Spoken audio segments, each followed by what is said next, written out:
여기 한국의 모든 것들을 다 베끼라는 중국 방송국 프로듀서가 있습니다. 한국 방송 프로그램의 시청률은 중국과 매우 유사한 경우가 많고 다른 중국 방송국에서 가져가기 전에 얼른 먼저 사용해야 한다며 난리인데요. 과연 중국에서는 무슨 일이 벌어지는 것일까요? 안녕하세요. 저는 중국의 한 방송국에서 신입 직원으로 들어간 PD입니다. 저는 중국인으로 정말 큰 죄책감을 느꼈기 때문에 사연을 보냅니다. 사실 저는 어린 시절부터 굉장히 큰 자부심으로 살아왔죠. 중국인이라는 그 세 글자만 가지고도 세계인들은 떠받들고 있다고 믿었고 중국이라는 세상의 중심과 같은 나라에서 태어난 것이 인생에서 가장 큰 축복이라고 여겨왔습니다. 그러나 저는 중국의 한 방송국에 입사한 이후에 창의력을 발휘해서 좋은 프로그램을 만들겠다는 일념으로 일하려 했지만 직장 상사들의 이상한 발언을 들으면서 충격에 빠지고야 말았습니다. 저와 가장 친한 동기인 빙빙은 저에게 이런 말을 하곤 했죠. 어차피 우리는 신입이고 위에서 시키는 대로 일하면 되는 거야. 그리고 굳이 꿈을 가지고 일을 하는 것보다 중국의 방송국에서 일한다는 그 자부심으로 회사를 다니면 되잖아. 왜 굳이 너가 만들고 싶은 것을 위해서 노력을 하는 거야? 그러면 저는 늘 빙빙에게 꿈에 대해서 말하곤 했습니다. 제가 방송국에 입사한 이유는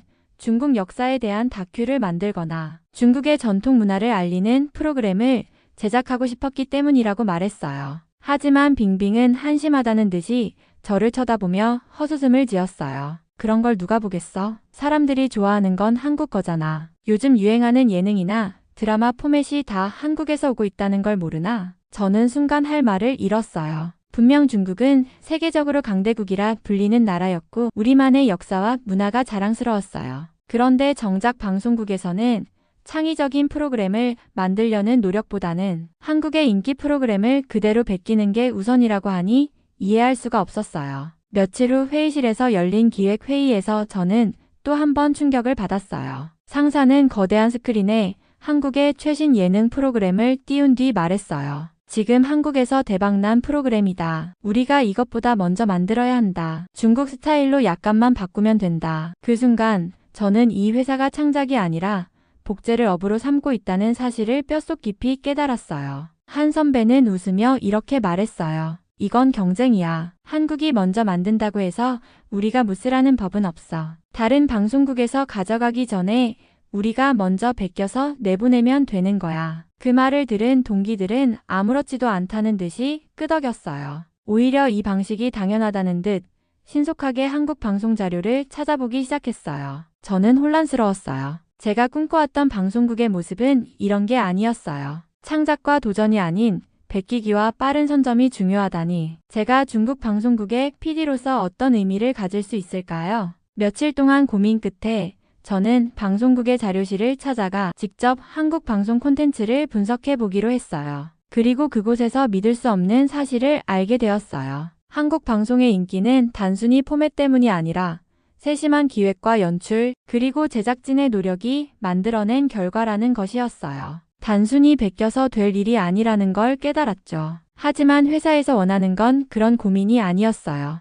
그저 빠르게 카피해서 시청률을 올리는 것뿐이었어요. 그날도 회의실에는 긴장감이 감돌고 있었습니다. PD들과 작가들이 자리에 앉아 있었고 상사는 스크린을 가리키며 말했습니다. 이 프로그램 봤나요? 한국에서 최근 터진 예능인데 시청률이 엄청납니다. 우리도 이거 당장 만들어야 합니다. 스크린에는 한국의 인기 예능 프로그램이 재생되고 있었습니다. 출연자들이 다양한 미션을 수행하며 웃음을 주는 장면이 이어졌고 상사는 재생 버튼을 멈추고 우리를 쳐다보며 덧붙였습니다. 이번에 한국에서 대박이 났으니 우리도 비슷하게 가야 합니다. 아니, 똑같이 만들되 우리식으로 살짝 바꾸면 됩니다. 한 선배 PD가 조심스럽게 손을 들고 말했습니다. 그런데 이 포맷은 한국에서도 이미 해외 판권을 팔았을 가능성이 높습니다. 그대로 가져가면 문제가 생길 수도 있습니다. 상사는 비웃듯이 웃었습니다. 이봐요, 우리는 원래 이렇게 해왔습니다. 조금만 다르게 보이게 만들면 되는 겁니다. 제목을 바꾸고 출연진을 다르게 하고 배경이나 세트만 살짝 수정하면 한국이 뭐라 할 수 있겠습니까? 빙빙이 손을 들고 말했습니다. 그럼 세부적인 연출은 어떻게 해야 하나요? 한국 방송은 편집이 빠르고 자막도 재미있지 않습니까?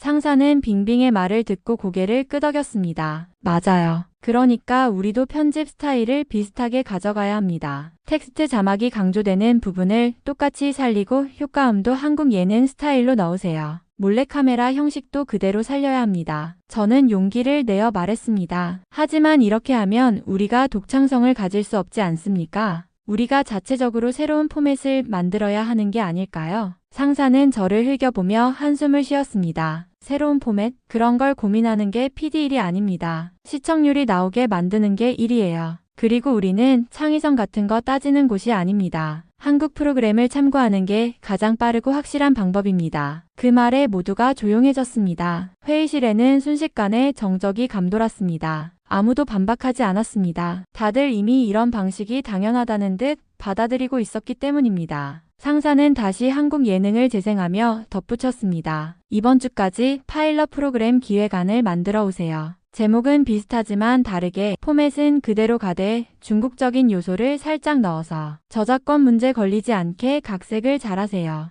회의가 끝난 뒤 저는 자리에 앉아 깊은 한숨을 쉬었습니다. 창작이 아닌 복제를 요구하는 회사에서 저는 굉장히 고민이 되었습니다. 회의가 끝난 뒤에도 마음이 무거웠습니다. 저는 그냥 넘어갈 수 없다는 생각이 들었습니다. 밤늦게까지 고민하다가 새로운 기획안을 만들어 보기로 했습니다. 한국 프로그램을 단순히 베끼는 것이 아니라 중국의 전통 문화를 활용한 독창적인 포맷을 구상해 보았습니다. 다음 날 저는 기획안을 들고 상사를 찾아갔습니다. 팀장님, 어제 회의에서 이야기했던 한국 프로그램 대신 이런 포맷은 어떻겠습니까? 상사는 흥미롭다는 듯이 서류를 받아들었습니다. 저는 조금 기대하며 설명을 이어갔습니다. 중국의 전통 놀이와 현대적인 요소를 결합해서 경쟁하는 예능 프로그램입니다. 단순한 미션 수행이 아니라 중국 문화의 특색을 살리면서도 젊은 시청자들도 재미있게 볼 수 있도록 구성했습니다. 하지만 상사는 서류를 몇 장 넘겨보더니 곧바로 덮어버렸습니다. 이봐요, 이게 요즘 트렌드라고 생각합니까? 네, 요즘 문화 콘텐츠는 아니요, 트렌드는 한국이 만들고 있어요.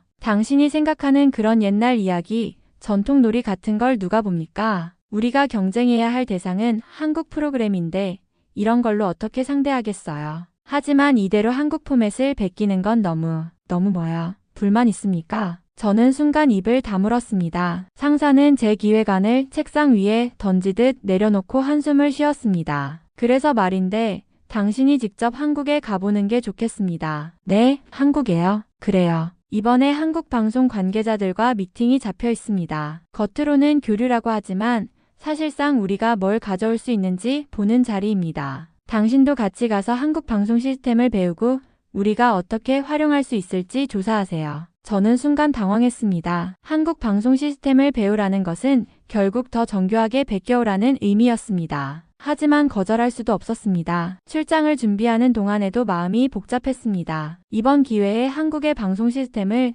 직접 경험할 수 있다는 기대감도 있었지만 결국은 한국의 프로그램을 베껴오라는 임무가 주어진 것이었기에 찝찝한 기분이 들었습니다. 며칠 후 저는 다른 동료들과 함께 인천공항에 도착했습니다. 공항에 내리자마자 깨끗한 시설과 체계적인 시스템에 감탄하지 않을 수 없었습니다. 입국 심사를 마치고 나와보니 공항 내부는 마치 미래 도시 같았습니다. 자동화된 무인 시스템, 빠른 이동 통로, 그리고 사람들의 질서 정연한 모습까지. 여기가 진짜 우리랑 같은 아시아 맞아? 빙빙도 제 옆에서 중얼거렸습니다. 공항에서 나와 숙소로 이동하는 동안에도 놀라움은 계속되었습니다. 도로에는 신호를 철저히 지키는 차량들이 달리고 있었고 어디를 봐도 깨끗했습니다. 서울 도심에 도착하니 더욱 놀라웠습니다. 초고층 빌딩들이 하늘을 찌르듯이 서 있었고 도로 위에는 최첨단 전기차와 자율주행차들이 달리고 있었습니다. 이게 진짜 한국이야. 저는 마치 다른 세상에 온 듯한 기분이었습니다. 한국에 대해 알고 있다고 생각했지만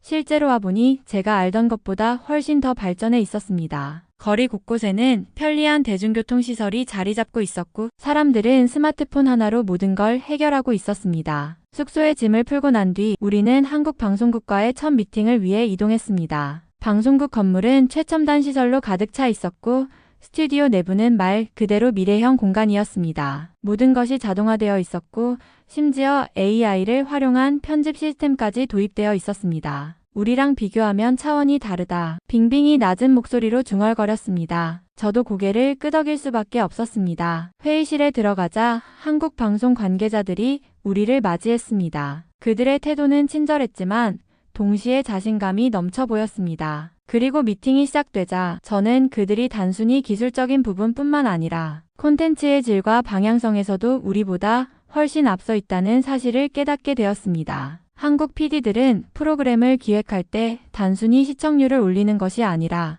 사회적 메시지와 문화적인 가치를 함께 고려하고 있었습니다. 기술도 중요하지만 창의성과 콘텐츠의 진정성이 더 중요하다는 것이었습니다. 저는 그제야 깨달았습니다. 우리가 단순히 한국 방송을 베껴서는 결코 한국을 따라잡을 수 없다는 사실을요. 시스템만 모방한다고 해서 같은 결과가 나오는 것이 아니었습니다. 그들은 이미 우리가 생각지도 못한 곳을 향해 나아가고 있었습니다. 회의가 끝난 후 저는 복잡한 심정으로 방송국을 나섰습니다. 한국에서의 일정이 계속될수록 제 동료들의 행동이 점점 이상해졌습니다. 공식적인 미팅이 끝난 뒤 자유시간이 주어지면 그들은 하나같이 스마트폰을 꺼내들고 무언가를 열심히 찍기 시작했습니다. 빙빙은 거리의 대형 광고판을 바라보며 연신 사진을 찍었고 다른 동료들은 지하철 내부의 안내 시스템이나 상점 디스플레이까지 빠짐없이 촬영하고 있었습니다. 이거 봐. 한국은 광고 디자인부터 다르다니까. 빙빙이 휴대폰 화면을 보여주며 속삭였습니다. 화면에는 깔끔한 한글로 정리된 광고 포스터가 담겨 있었습니다. 단순히 제품을 홍보하는 것이 아니라 감각적인 디자인과 감성적인 카피가 더해진 포스터였습니다. 우리나라 광고는 이렇게 세련되지 못한데 빙빙뿐만이 아니었습니다. 다른 동료들도 마찬가지였습니다. 어떤 이는 대형 서점에 들어가 한국의 잡지와 책을 훑어보았고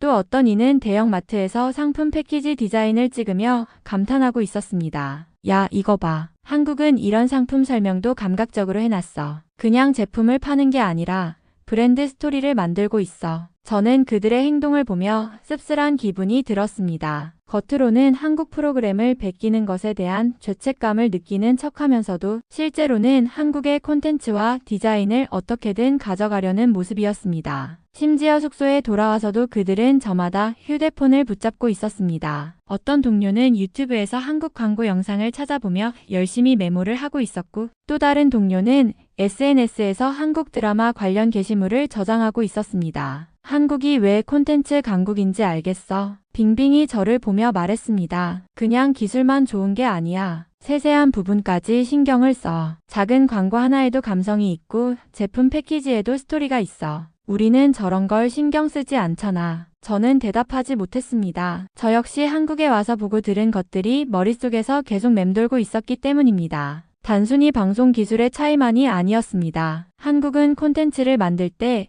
철저한 기획과 감성적인 접근 방식을 사용하고 있었습니다. 이제 저는 더욱 확신이 들었습니다. 우리가 아무리 한국의 형식을 베껴도 그 본질을 이해하지 못한다면 결코 따라잡을 수 없다는 것을요. 하지만 제 동료들은 그런 사실을 인정하지 않는 듯 했습니다. 그들은 여전히 몰래 사진을 찍으며 한국의 요소들을 수집하고 있었습니다. 그 모습이 왠지 초조해 보였습니다. 마치 자신들이 이미 뒤처졌다는 것을 알고 어떻게든 한국을 따라가려고 안간힘을 쓰는 것처럼 느껴졌습니다. 그날 밤 저는 숙소 방에 홀로 앉아 깊은 생각에 잠겼습니다. 동료들은 여전히 각자의 방에서 한국에서 촬영한 사진을 정리하고 있었고 몇몇은 한국 프로그램을 분석하며 필기까지 하고 있었습니다. 이 모든 과정을 지켜보면서 저는 점점 더 죄책감이 들었습니다. 우리는 방송국에서 새로운 콘텐츠를 만들겠다는 사명감으로 이 일을 시작했지만 지금 하는 일은 단순한 복제에 불과했습니다. 한국의 발전을 보고 감탄하면서도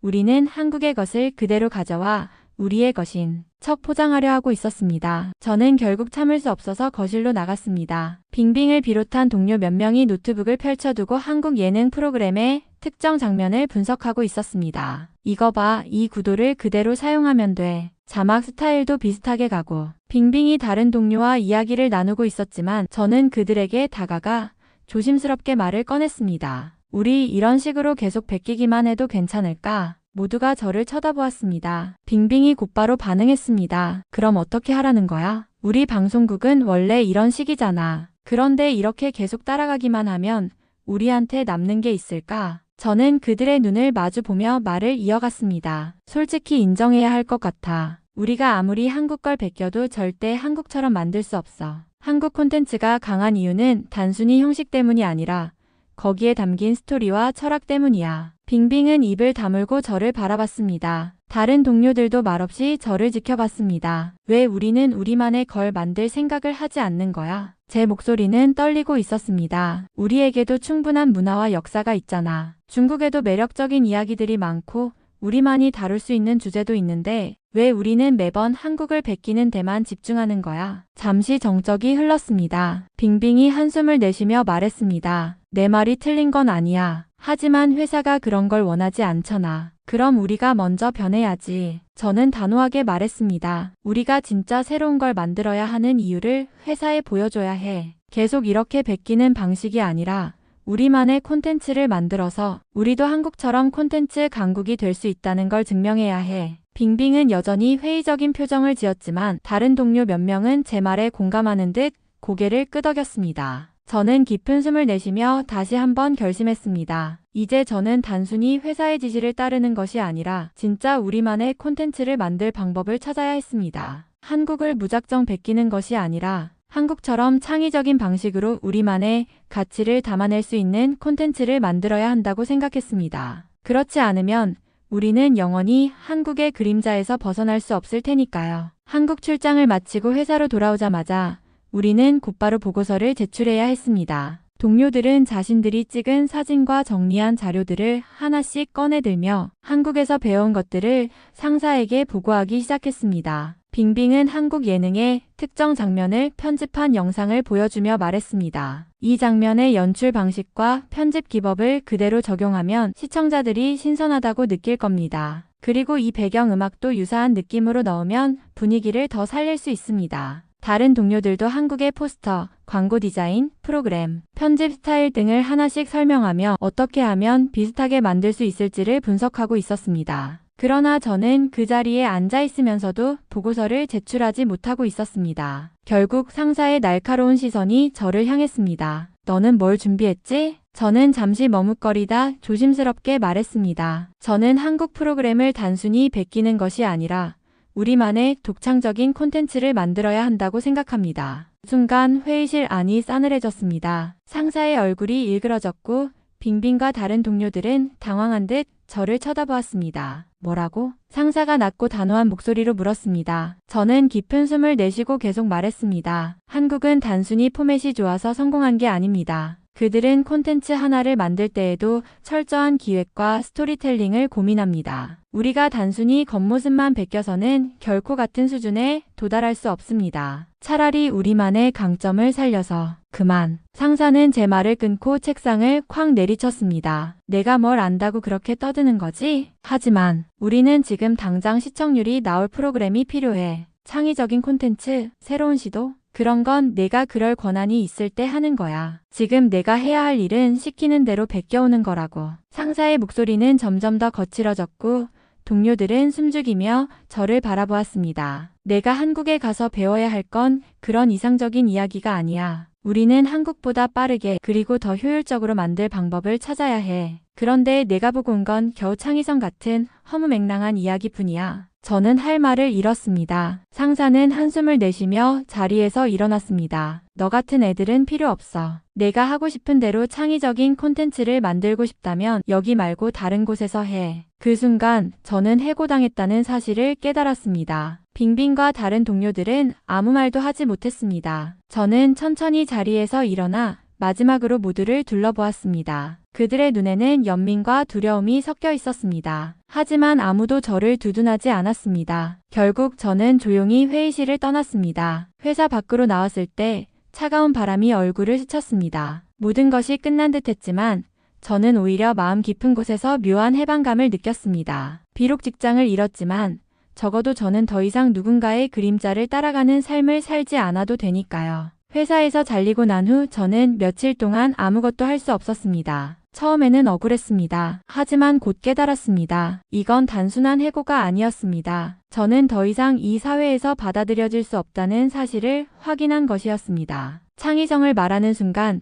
저는 쓸모없는 사람이 되어버렸습니다. 그렇다면 과연 제게 맞는 곳은 어디일까? 답은 이미 나와 있었습니다. 한국에서 지냈던 며칠 동안 저는 완전히 다른 세상을 경험했습니다. 그곳은 무언가를 베끼는 것이 아니라 새로운 것을 만들어 가는 곳이었습니다. 사람들이 치열하게 고민하고 더 나은 방향을 찾기 위해 끊임없이 노력하는 곳이었습니다. 그때부터 저는 결심했습니다. 중국을 떠나야겠다고. 그리고 한국으로 가야겠다고. 하지만 한국으로 가려면 먼저 언어부터 준비해야 했습니다. 저는 바로 한국어 교재를 사서 공부를 시작했습니다. 처음에는 한글조차 익숙하지 않았지만 한 글자 한 글자 읽어나가며 점점 한국어의 아름다움을 깨닫게 되었습니다. 한국 예능 프로그램을 베끼던 시절과는 전혀 다른 시선으로 이제는 한국 콘텐츠를 직접 이해하고 싶어졌습니다. 한국 드라마를 자막 없이 보고 싶었고 한국 신문을 읽으며 한국 사회의 흐름을 알고 싶었습니다. 그래서 저는 매일 한국어를 공부했습니다. 출근할 필요가 없어진 시간들을 모두 한국어 공부에 쏟아부었습니다. 학원도 다니고 온라인 강의도 들었습니다. 한국어를 공부할수록 한국에 대한 동경이 더 커졌습니다. 한국어가 조금씩 익숙해지자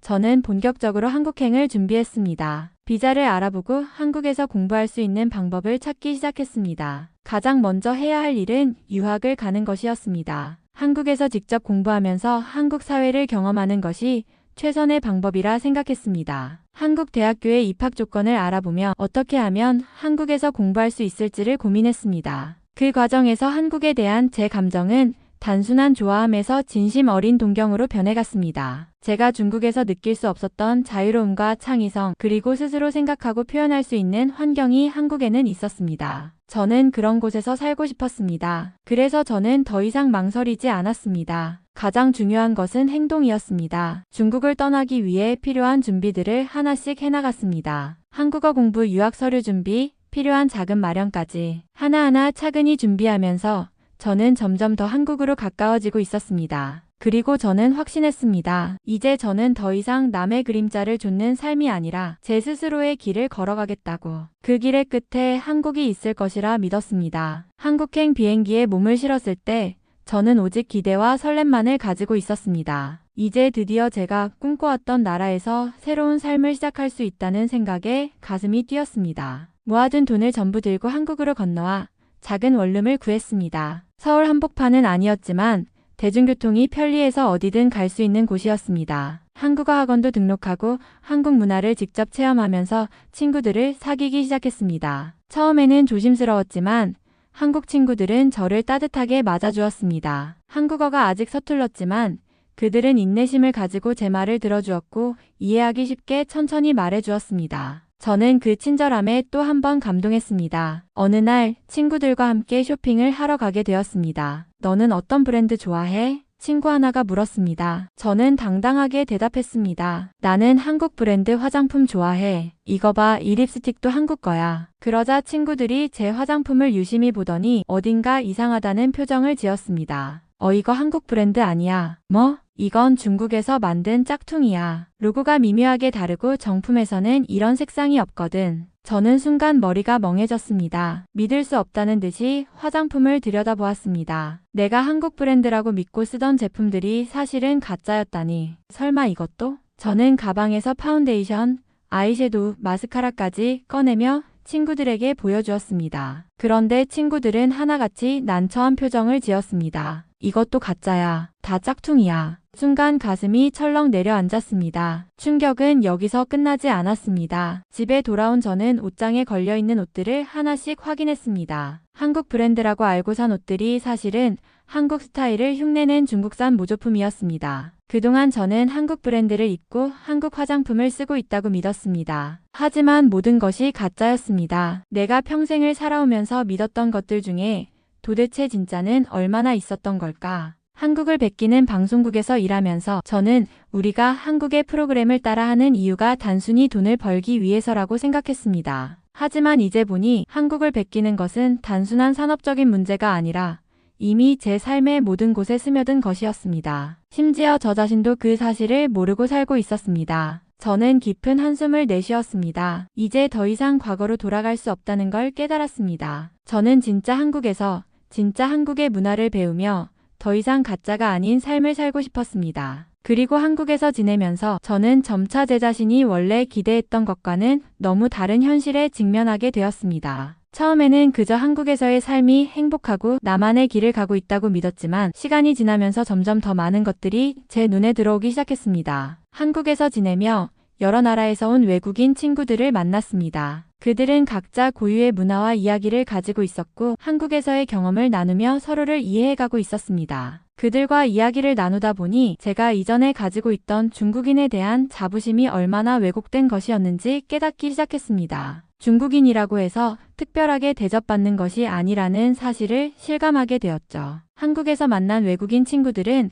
각자 다른 이유로 한국에 온 사람들이었고 그들은 자신이 온 나라를 자랑스럽게 생각하고 있었습니다. 저는 그들처럼 자신이 속한 나라를 자랑스럽게 생각했던 적이 있었습니다. 하지만 이제는 그들이 느끼는 자부심과 그들이 속한 문화에 대한 진지한 존경심을 보며 제 자신이 과연 어디에 기반을 두고 살아왔는지 되돌아보게 되었습니다. 중국에서 자란 저는 어린 시절부터 중국은 세계의 중심이라고 배워왔습니다. 중국은 역사적, 문화적, 경제적으로 모든 면에서 위대하고 중국인이 세계에서 존경받는 존재라는 믿음을 굳게 가지고 있었죠. 하지만 한국에서의 일상 속에서 점점 더 많은 것을 깨달았습니다. 한국 사람들은 자신들의 문화와 역사에 대해 진지하게 자부심을 느끼고 있었고 그들은 자신들의 독특한 정체성을 지키면서도 외국인들을 환영하며 열린 마음으로 교류하고 있었습니다. 반면 중국인으로서 제가 겪은 건 그저 특별한 대접을 기대하는 것이었고 그것은 대개 실망과 좌절로 이어졌습니다. 한국에 오기 전까지 저는 중국의 위대함에 대한 환상을 가지고 있었지만 한국에서 생활하면서 중국에 대한 환상이 완전히 깨졌습니다. 중국이 세계의 중심이라고 믿었던 그 믿음은